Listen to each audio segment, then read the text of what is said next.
میں آپ کو ایک عجیب و غریب قصہ سناتا ہوں آج۔ ایک دن جمعے کے خطبے کے بعد ایک بھائی میرے پاس آیا۔ اس نے مجھے کہا کہ امام صاحب جو بھی آپ نے باتیں کی ہیں نا، ان باتوں نے مجھے بہت ہٹ کیا ہے۔ اور میں نے خطبے میں حضرت خدیجہ کی وفات، حضرت ابو طالب کی وفات کے بارے میں بات کی تھی، جو کہ بہت سیریس باتیں تھیں۔ تو میں اس کے ساتھ بیٹھا اور میں نے اسے پوچھا کہ بتاؤ آپ کے ساتھ کیا ہوا ہے؟ تو اس نے مجھے کہا کہ امام صاحب آج پہلا دن تھا کہ پورے سال میں نے آج نماز پڑھی ہے۔ میں ساری زندگی نماز پڑھتا رہا ہوں، کبھی مس نہیں کی، لیکن پچھلے سال سے میں نے کوئی نماز نہیں پڑھی۔ تو میں نے اسے پوچھا ایسا کیا ہو گیا؟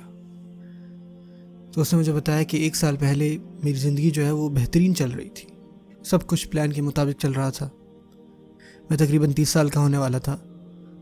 میرا جو بیک گراؤنڈ ہے وہ بیسیکلی میڈیکل کا بیک گراؤنڈ ہے، اور میں 2 جابس کر رہا تھا ایٹ دا سیم ٹائم، اور میری کچھ عرصہ پہلے ہی شادی ہوئی تھی، اور وہ بھی پسند کی شادی تھی، اور میرے الحمدللہ 2 پیارے چھوٹے بچے ہیں، اور میں اپنی میڈیکل ریزیڈنسی میں تقریباً 16 گھنٹے کام کرتا تھا،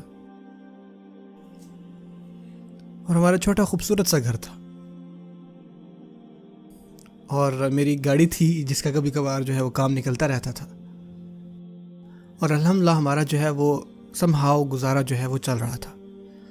اور اب پچھلے تقریباً 1 سال کے قریب جو ہے میرا ریزیڈنسی جو ہے میڈیکل وہ ختم ہو رہا تھا، تو مجھے ڈفرینٹ کلینک سے، ہاسپٹل سے جو ہے وہ بڑی آفرز آنے لگی، اور بہت شاندار آفرز، 6 فگرز آفرز تھی، اور چیزیں جو ہے وہ بہتر ہوتی نظر آ رہی تھی۔ میرے پاس ایک نہیں بلکہ مختلف آفرز تھیں میرے ڈیسک پہ۔ تو اسی طرح ہم نے جو ہے وہ مزید اچھے گھر دیکھنا شروع کر دیے، اچھے ٹاؤنز وغیرہ دیکھنے شروع کر دیے جہاں پہ ہم گھر لے سکتے ہیں۔ میں نے اچھی گاڑی کے بارے میں سوچنا شروع کر دیا، مختلف ڈیلرشپ سے ملا، سب کچھ جو ہے وہ بہتر ہو رہا تھا۔ تو پھر اس نے کہا کہ ایک دن میں گھر آیا تھوڑا سا جلدی، تو جب میں گھر میں داخل ہوا تو میں نے السلام علیکم کہا، لیکن اس سلام کا کوئی جواب نہیں آیا۔ تو جب میں نے وقت دیکھا تو وہ وقت جو تھا وہ دوپہر کی نیپ کا ٹائم تھا، تو اس دوران میری بیوی جو ہے بچوں کو سلا کے خود بھی تھوڑی دیر جو ہے وہ آرام کر لیتی تھی۔ دوپہر کا وقت تھا تو میں نے سوچا کہ میں ان کو نہیں جگاتا، تو میں نے فریج سے کچھ چیزیں نکالی، ڈیسک پہ بیٹھا اپنا کام شام دیکھا، کچھ کھانا پینا کیا، کچھ ای میلز وغیرہ کا جواب دیا۔ کچھ دیر بعد مجھے بچوں کی آواز آئی کمرے سے، جو چھوٹا تھا اس کے رونے کی آواز تھی، اور جو بڑا تھا اس کی شور کی آواز آ رہی تھی۔ تو میں بڑا ایکسائٹیڈ ہوا کہ بچے اٹھ کے جا کے ان کو سرپرائز کرتا ہوں۔ تو جب میں وہاں پہ گیا تو میں نے دیکھا کہ جو میرے بچے ہیں وہ رو رہے ہیں، اور جو بڑا ہے وہ شور مچا رہا ہے، اور جو میری بیوی ہے ان کے درمیان جو ہے بغیر حرکت کے پڑی ہوئی ہے، کوئی رسپونڈ نہیں کر رہی، کوئی ریئیکٹ نہیں کر رہی۔ اس چیز نے مجھے پریشان کیا۔ As a being a doctor میں جلدی سے گیا اور میں نے اس کو چیک کیا، اس کی نبض دیکھی، اور مجھے یہ پتہ چلا کہ وہ تو فوت ہو چکی ہے، اور وہ تقریباً 1 گھنٹے سے ایسے اس کا پورا جسم ٹھنڈا ہو چکا تھا، بس ایسے ہی۔ تو اس نے مجھے کہا کہ اس لمحے نا میری ساری زندگی جو ہے وہ تباہ ہو گئی۔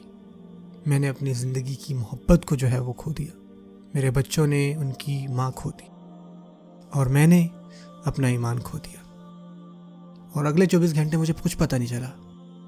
جنازہ، تدفین، لوگوں کا آنا، یہ ساری چیزیں، یہ سب کچھ ہوا، مجھے کچھ پتہ نہیں چلا۔ جب 24 گھنٹے گزر گئے اور تدفین ہو گئی تو میں وہاں سے آیا اپنے کمرے میں، اور خود کو میں نے اپنے کمرے میں لاک کر لیا، اور میں دنوں تک کمرے میں پڑا رہا، باہر نہیں آیا، اور کئی دنوں تک جو ہے وہ میں اپنے بچوں سے بھی نہیں ملا۔ میری والدہ اور میرے بھائی جو ہے انہوں نے دیکھ بھال کیا میرے بچوں کا۔ مجھے کچھ سمجھ نہیں آ رہا تھا کہ میں کیا کروں۔ کچھ دنوں بعد آخر کار میں اپنے بیڈ سے اترا، اپنے بچوں کے پاس گیا، ان کو اٹھایا، کام پر واپس گیا، اور سوچا کہ کس طرح جو ہے وہ اب میں اپنے بچوں کی پرورش کروں گا، اور یہ ساری چیزیں۔ میرے بھائی اور میری والدہ نے بھی اس کام میں میری بڑی مدد کی۔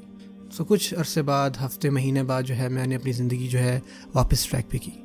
میں کام پر گیا، میں نے اپنے بچوں کا اسکیجول جو ہے وہ واپس دیکھا، میں نے سب کچھ جو ہے وہ تقریباً پہلے جیسے بنا لیا۔ صرف ایک چیز تھی جو پہلے جیسی نہیں تھی، میرا ایمان ختم ہو گیا تھا۔ میں نے نماز پڑھنا چھوڑ دی۔ جو میرا بھائی تھا وہ روزانہ مجھے کہتا تھا کہ یار بھائی آپ آئیں نماز پڑھیں، آپ کو نماز پڑھنی چاہیے، آپ کو ایسے دین سے دور نہیں جانا چاہیے، تو وہ روزانہ مجھے پش کرتا، لیکن میں اس کو ہمیشہ جو ہے وہ انکار کرتا تھا۔ لیکن آج صبح اس نے مجھے کہا کہ میرے بھائی آپ کو آج آنا ہی پڑے گا، میں آپ کی کوئی ایکسکیوز نہیں مانوں گا، آپ آئیں، نماز پڑھیں، ساروں کے ساتھ اللہ اکبر کہیں، جمعہ ادا کریں، امی جو ہے وہ بچوں کا دھیان رکھ لیں گی، آپ آئیں میرے ساتھ۔ اور پھر اسی طرح میں جمعے پہ آیا اور آپ کی اس جمعے پہ میں نے یہ قصہ سنا، اور اس خطبے میں نے آپ صلی اللہ علیہ وسلم کا جو ہے وہ آپ کے منہ سے جو ہے قصہ سنا کہ کس طرح انہوں نے اپنی بیوی کھوئی، ان کو کتنی حضرت خدیجہ سے محبت تھی، ان کو کتنی ابو طالب سے محبت تھی جنہوں نے ان کو ساری زندگی سپورٹ کیا.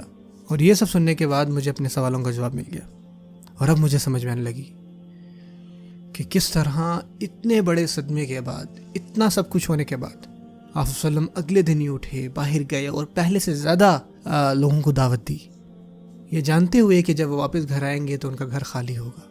اللہ، یہ جانتے ہوئے کہ جب وہ گھر آئیں گے تو اپنے بچوں کو دیکھیں گے، ان کے چہروں پہ ان کی ماں کی یاد ہوگی، اور ان کے آنسو پوچھیں گے اور ان کو بتائیں گے کہ ان کی والدہ جو ہے وہ واپس نہیں آنے والی.